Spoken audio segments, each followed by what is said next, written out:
chers téléspectateurs de DK News Africa. Merci de votre fidélité et de la confiance que vous accordez à notre chaîne pour le suivi de l'actualité en temps réel, notamment sur les questions cruciales de sécurité et de stabilité dans l'Est de la République démocratique du Congo. Votre soutien constant nous encourage à vous livrer des analyses approfondies, responsables et équilibrées. La ville d'Uvira, située dans la province du Sud-Kivu, occupe une position stratégique majeure tant sur le plan sécuritaire qu'économique. En cette fin de journée marquée par l'entrée des forces armées de la République démocratique du Congo, FARDC, dans la ville, un signal fort a été envoyé, celui de la reprise du contrôle et du renforcement du dispositif sécuritaire face aux multiples menaces qui pèsent sur cette zone sensible. L'installation d'une position militaire des FARDC au port d'Uvira n'est pas un acte anodin. Le port constitue un point névralgique, non seulement pour le transport des personnes et des marchandises sur le lac Tanganyika, mais aussi pour les échanges commerciaux reliant Uvira à d'autres villes clés comme Kalmi, Baraka et même les pays voisins. En sécurisant ce lieu public stratégique, l'armée congolaise cherche clairement à prévenir toute tentative d'infiltration, de sabotage ou de perturbation de l'ordre public. L'arrivée simultanée d'un bateau des FARDC au port de Kalindu, transportant des militaires en provenance de Baraka, s'inscrit dans une logique de renforcement coordonné du dispositif sécuritaire. Baraka, autre ville stratégique du Sud-Kivu, sert depuis longtemps de point d'appui logistique et militaire. Le déploiement de troupes supplémentaires vers Uvira traduit une anticipation des risques et une volonté de contenir toute évolution négative de la situation sécuritaire. Ce mouvement des troupes intervient dans un contexte régional marqué par l'instabilité persistante, la circulation des groupes armés, les tensions communautaires et les menaces transfrontalières. Uvira, de par sa proximité avec la frontière burundaise et les voies lacustres, est particulièrement exposée à ces dynamiques complexes. Sur le plan politique, cette entrée des FARDC à Uvira peut être interprétée comme un acte de réaffirmation de l'autorité de l'État. Depuis plusieurs années, la question de la présence effective de l'État dans certaines zones de l'Est de la RDC reste au centre des débats nationaux et internationaux. En renforçant sa présence militaire dans les points stratégiques, le pouvoir central cherche à rassurer les populations locales, mais aussi à envoyer un message aux acteurs armés, l'État reste debout et vigilant. Il s'agit également d'un signal adressé aux partenaires régionaux et internationaux de la RDC. La sécurisation d'Uvira est essentielle pour la stabilité du Sud-Kivu, mais aussi pour la crédibilité des engagements du gouvernement congolais en matière de sécurité, de protection des civils et de lutte contre l'insécurité chronique. Du point de vue des habitants d'Uvira, la présence renforcée des FARDC suscite à la fois espoir et prudence. Espoir, parce que la sécurisation du port et des axes stratégiques peut favoriser la reprise normale des activités économiques, le commerce lacustre et la libre circulation des personnes. Prudence, parce que la population reste marquée par des expériences passées où la militarisation accrue n'a pas toujours été synonyme de paix durable. La clé du succès de cette opération réside donc dans le comportement des forces déployées. Discipline, respect des droits humains et collaboration avec la population civile. Une armée perçue comme protectrice renforce la confiance et la cohésion sociale, tandis que toute dérive pourrait fragiliser les acquis sécuritaires recherchés. Les autorités militaires l'ont clairement indiqué, la situation reste sous observation. Cette précision est importante. Elle montre que les FARDC ne considèrent pas l'opération comme un acte ponctuel, mais comme une phase d'un dispositif évolutif, adaptable en fonction de l'évolution du terrain. La surveillance continue permet d'anticiper les menaces, de réagir rapidement et d'éviter l'effet de surprise. Dans un environnement aussi volatile que celui du Sud-Kivu, la capacité d'anticipation est cruciale. Les mouvements de troupes, la sécurisation des infrastructures clés et la coordination entre différentes unités constituent des éléments déterminants pour prévenir toute escalade. À moyen et long terme, la sécurisation d'Uvira pose la question plus large de la stabilisation durable de l'Est de la RDC. La présence militaire, aussi nécessaire soit-elle, ne peut suffire à elle seule. Elle doit s'accompagner de réponses politiques, économiques et sociales, dialogue communautaire, lutte contre l'impunité, création d'emplois pour les jeunes et restauration de l'autorité civile de l'État. Uvira peut devenir un modèle de résilience et de reconstruction si les efforts sécuritaires actuels s'inscrivent dans une vision globale et inclusive. À l'inverse, l'absence de suivi pourrait transformer ces avancées en simples parenthèses sécuritaires. L'entrée des FARDC à Uvira, l'installation d'une position au port et l'arrivée de renforts en provenance de Baraka constituent des développements majeurs dans le paysage sécuritaire du Sud-Kivu. Ces actions traduisent une volonté affirmée de protéger une ville stratégique, de rassurer la population et de renforcer la présence de l'État dans une région longtemps éprouvée par l'insécurité. Toutefois, la réussite de cette opération dépendra de sa continuité, de sa cohérence et de son impact réel sur la vie quotidienne des citoyens. La situation reste sous observation, et DK News Africa continuera de vous informer avec rigueur et responsabilité. Chers téléspectateurs, merci d'avoir suivi ce reportage et cette analyse sur DK News Africa. Si vous appréciez notre travail, aimez cette vidéo, partagez-la et abonnez-vous à notre chaîne pour ne rien manquer de l'actualité en temps réel, des analyses politiques et des reportages de terrain. Apôtre Dédé Kibala. DK News Africa. Oui, je ne veux pas ça. Oui. Tu vois, tout à fait.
Wazalendo wanaingia kweli. Wazalendo washaingia, wazalendo wanaingia Uvira, wazalendo wanaingia Uvira kabisa.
Wazalendo wanaingia Uvira.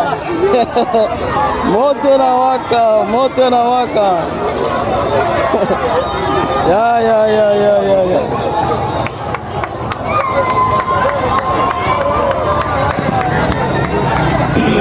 Wako wanapiga masasi mubatu hapa. Watu ni kuselebre, ni muziki. Ni muziki ya Kongo hii. Watu hakuna tena kusikia sene o ina nini o lisasi. Ni muziki ya Kuvira hii. Tulishaizoea. Muziki ya Kongo. Hapa ni Uvira, precisement Uvira.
sont déjà à Uvira. Les Wazalendo sont déjà à Uvira. Une musique, c'est ça la chanson d'Uvira. La chanson de la RDC.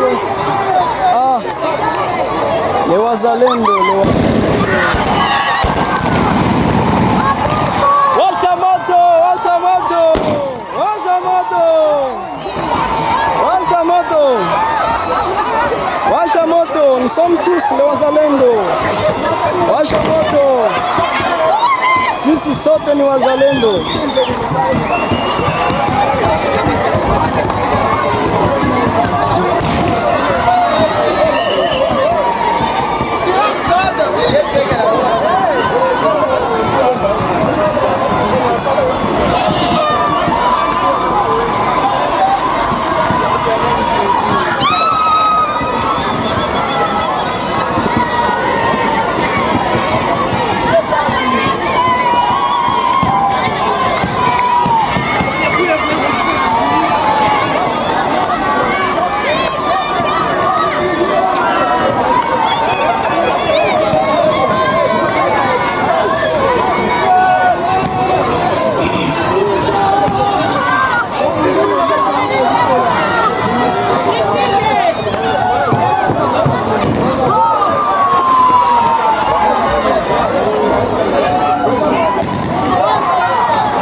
Mavedete zinaanza ingia sasa DG. Mavedete zinaanza ingia kutoka Baraka sasa na Baibu njo hao. Zinaingia sasa Mpora Kalundu, mavedete zinaanza ingia. Njo wanaingia. Baba wanaingia beko plena basoda. Vedete kabisa ya FRDC inaingia na basoda. Batu wanawapokea ya ajabu. Batu wanawapokea ya ajabu. Njoo banaingia mporo sasa vedete FRDC hii. Yoi. Natoka Makobola ndio walikuwa Makobola. Jeshi ya taifa sasa inawasili. Wanaingia kwenye poro bandari ya Kalundu. Sawa. Ndio hapa wanaingia sa mporo bwaba. Vedete ya kwanza ya FRDC.